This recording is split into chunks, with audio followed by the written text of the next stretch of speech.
BK menatap Ndoro Sarah dan Nyonya Ajeng, yang sedang memperhatikan Raka menyusun sesuatu. Saat Raka mengalami kesulitan, mereka berusaha ingin membantu. Tapi Raka jadinya tidak suka karena ia sendiri ingin dibantu oleh Mama BK. Aden, Mbak mana tahu, Aden harusnya bertanya pada Mama Ajeng, bukan pada Mbak, kata BK.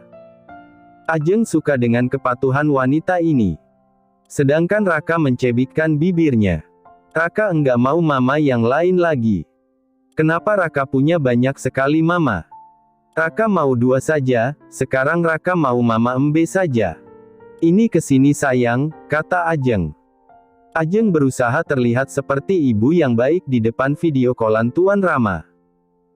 BK tidak mau masuk frame, ia masih panas karena tadi malam, ia sudah melihat sisi Tuan Rama yang mendebarkan. Biasanya BK akan marah dan merasa harga dirinya tidak ada saat ada orang yang mengajak seperti itu, tapi beda saat Rama yang melakukannya.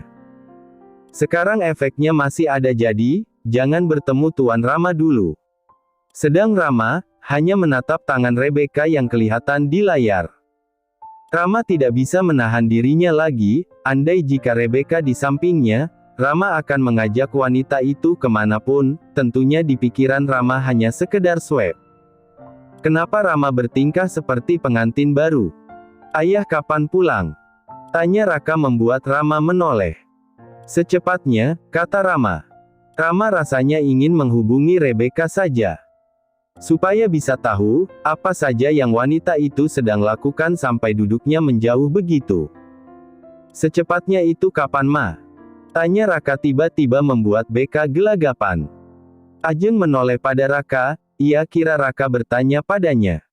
Artinya ayah mengusahakan untuk pulang cepat, kata Ajeng lembut. Rama sedikit terkekeh karena BK hampir ketahuan. Tapi Sarah melihat itu dan ekspresi putranya yang menatap ke arah lain. Harusnya minggu depan, tapi ayah usahakan hanya 4 hari, kata Rama. DRRTTTTT, ponsel Rebecca berbunyi membuat BK menatap Nyonya Sarah. Siapa yang menelpon? Tanya Sarah karena melihat putranya juga sedang memegang ponsel. Sarah kembali curiga. Rama yang mendengar itu menoleh kembali ke layar. Om saya menelpon Nyonya, kata BK menunjukkan ponselnya. Saya izin mengangkat dulu, kata BK membuat wanita itu menganggukkan kepalanya. Lalu Rebecca berdiri dan pergi, memantik rasa penasaran Rama. Kenapa keluarga wanita itu tidak melaksanakan perintahnya? Rama bilang semua komunikasi harus dialihkan semuanya padanya, lalu apakah mereka mau didenda karena sudah melanggar? Rama benar-benar kesal sekali. BK di sana memejamkan matanya ketika mendengar suara itu. BK diam saja dan menggigit bibirnya, tangannya mengepal menahan gejolak di hatinya. Iya, kata BK. BK mengatakan itu beberapa kali tanpa ekspresi. Lalu kemudian berjalan kembali ke arah Ndoro Sarah. Ndoro, panggil BK mendekat, tentunya Rama bisa melihat istrinya lagi meskipun hanya punggungnya. Saya izin libur, kata BK membuat Ndoro menatap Rebecca. Kenapa?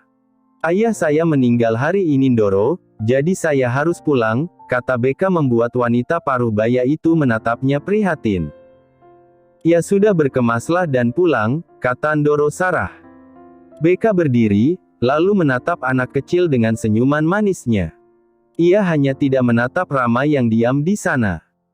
Rama berharap BK meminta izinnya juga, namun ia tidak mengucapkan apapun bahkan menoleh saja tidak. Dia pergi begitu saja, tidak mempedulikan Rama.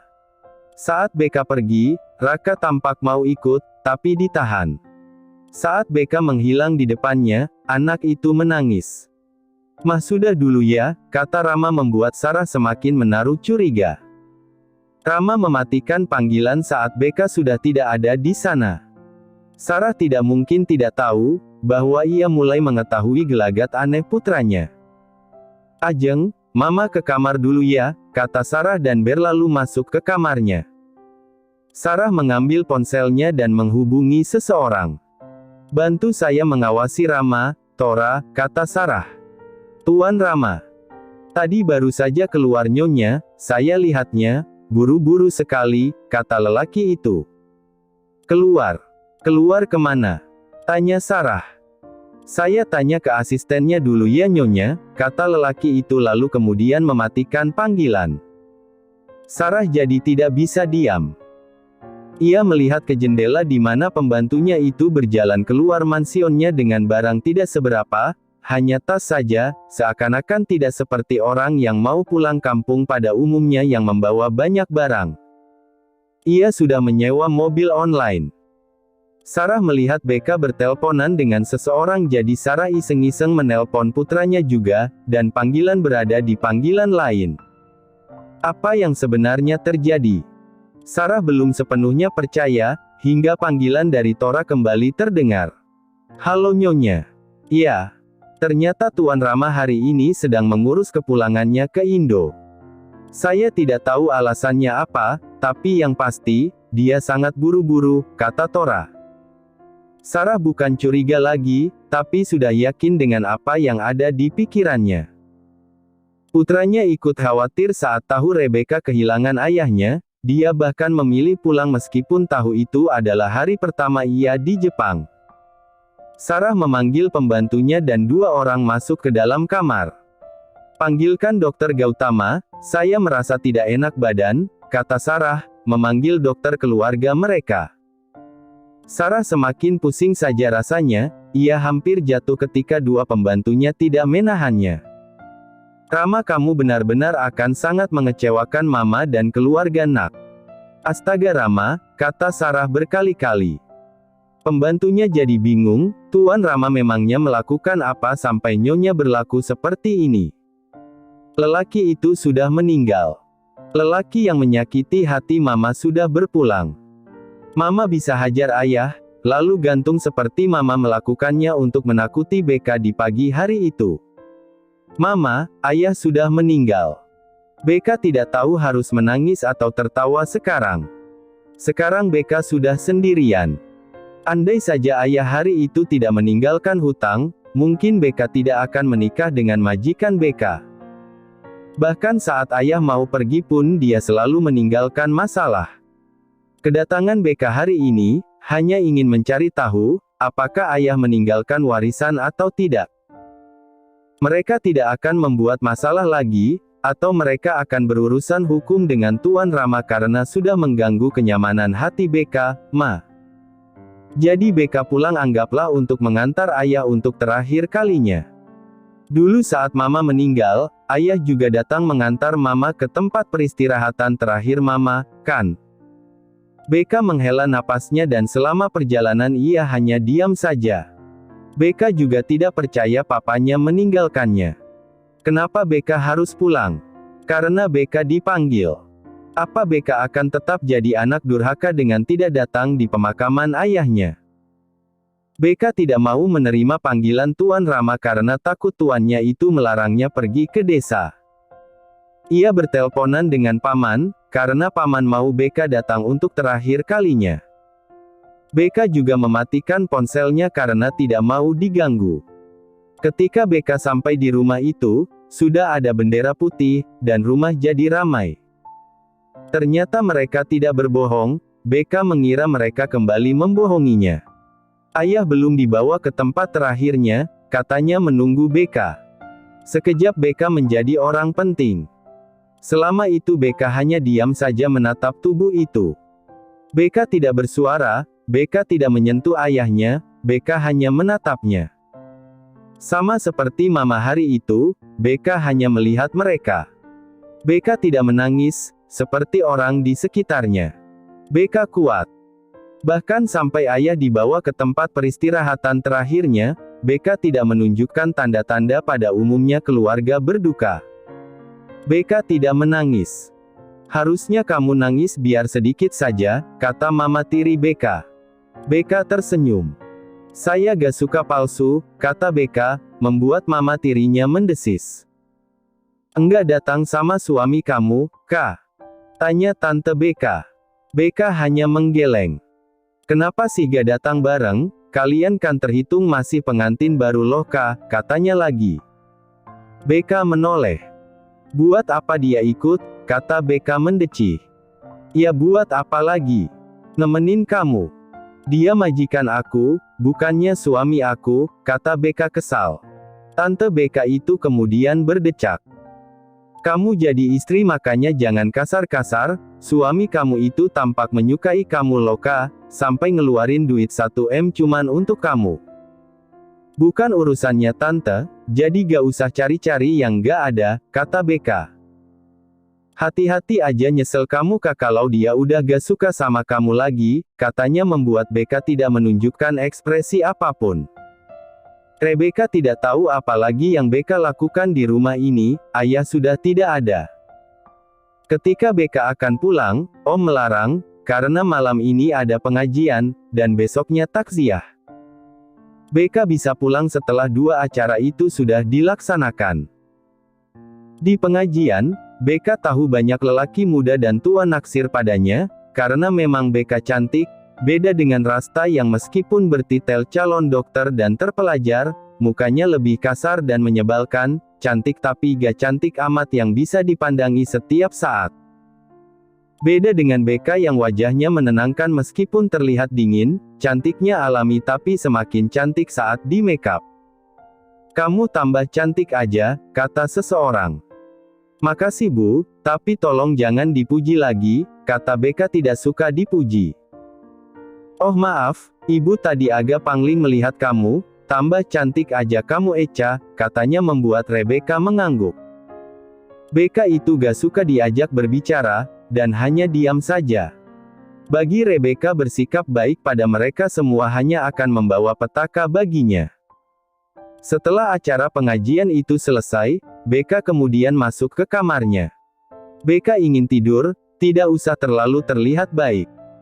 Mereka semua orang gagal dalam hidup BK, mereka bukan keluarga yang baik. BK tidur meringkuk, dan ketika memejamkan matanya, BK melihat ayah dan mama di depan BK melayang, gantung Desa Turi. Mimpi yang selalu menakuti masa kecil BK, apakah sekarang mereka akan kompak menakuti masa dewasa Rebecca? BK takut. BK terjaga ketika mendengar suara pintu diketuk. BK tidak mau mengindahkan. Namun suara familiar itu terdengar yang membuat BK berdetak kencang tidak percaya. Tuan. BK harap, BK hanya salah mendengar saja. BK harap begitu. Namun saat BK membuka pintu kamarnya, astaga. BK nampak sangat kaget, dengan kedatangan Tuan Rama. Rama masuk ke dalam kamar itu dan BK menutup pintunya dan menguncinya. Tuan sudah gila ya? Kata BK mengusap wajahnya kasar. Rama duduk di tepi ranjang menatap Rebecca yang nampak sangat pucat itu. Tuan gak seharusnya datang ke sini, Tuan di Jepang kenapa bisa sampai di sini? Saya tidak suka kamu pergi ke tempat ini sendirian, kata Rama. Tuan, tapi bagaimana dengan pekerjaan Tuan? Tuan astaga, kata BK. Bisa dihandle, katanya. BK menundukkan kepalanya. Kalau Ndoro tahu Anda pulang gara-gara saya, bisa mampus saya Tuan. Kamu juga tidak bisa mati semudah itu, kata Rama. BK menatap tuannya dengan sorot matanya yang lemah, membuat Rama menegakkan tubuhnya. Kemari duduk di sini, kata Rama. Tuan malam ini gak boleh, kata BK. Saya hanya memeluk kamu, kamu kira saya binatang yang tidak tahu tempat? Tanya Rama membuat BK menggeleng, dan mendekat. BK duduk di pangkuan Rama dan tubuh besar itu memeluk tubuh BK. Seharusnya kamu mengabari saya, kata Rama. BK memejamkan matanya, dada BK berdetak 2 kali lipat. Rama kenapa lembut sekali malam ini? Tuan tidak boleh begini, Tuan lagi bekerja, mana mungkin saya bisa mengabari Tuan, kata BK. Saya berani meninggalkan pekerjaan saya, seharusnya kamu tahu, sepenting apa dirimu, kata Rama. BK menatap Rama lekat. Tuan tidak mencintai saya kan? Tanya BK. Entahlah, katanya. BK menggeleng. Jangan Tuan, Tuan tunangannya Nyonya Ajeng, kata BK mengingatkan Rama. Kalau saya menikah dengan wanita itu, kamu akan meninggalkan saya? Tanya Tuan Rama, membuat Beka menganggukkan kepalanya. Rama tersenyum. Berarti saya sudah sangat yakin dengan pilihan saya, kata Rama. Beka mengerutkan keningnya. Tuan yakin apa? Tanya Beka. Alih-alih menjawab, lelaki itu mencium bibir Rebeka dalam, memagutnya dengan mesra, membuat Beka seketika blank. Tuan, maksudnya apa? Tanya Beka bingung, tidak mengerti.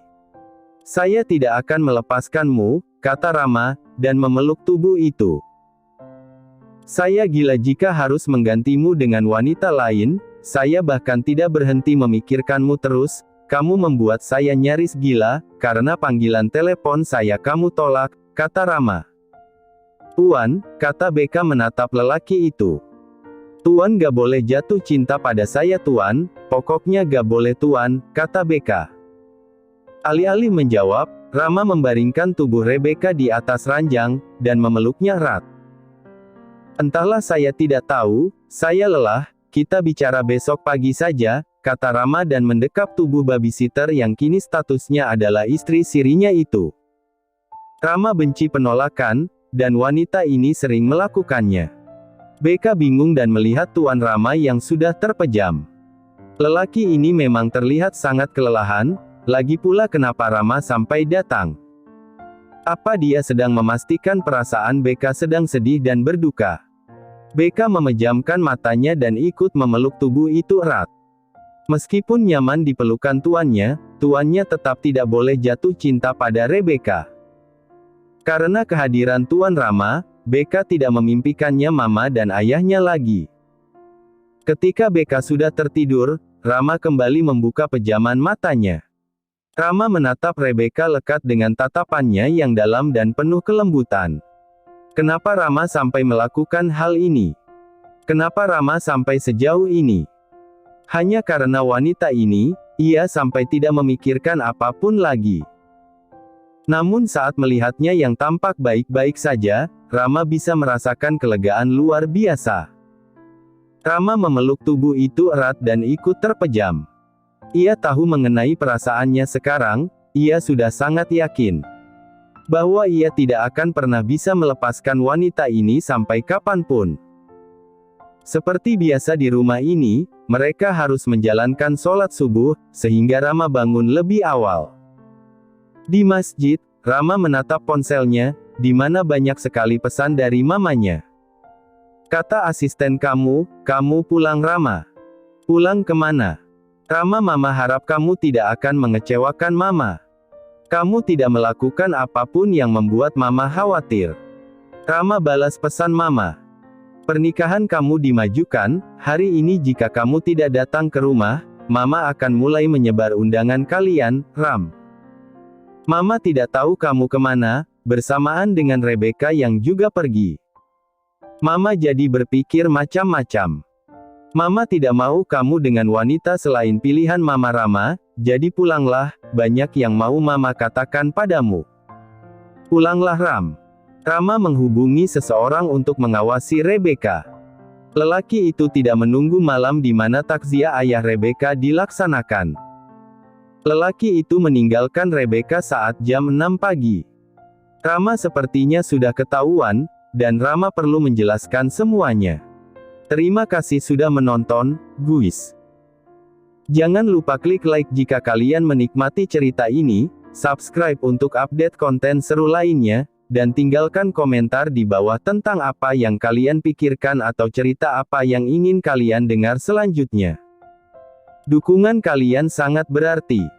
Sampai jumpa di video berikutnya.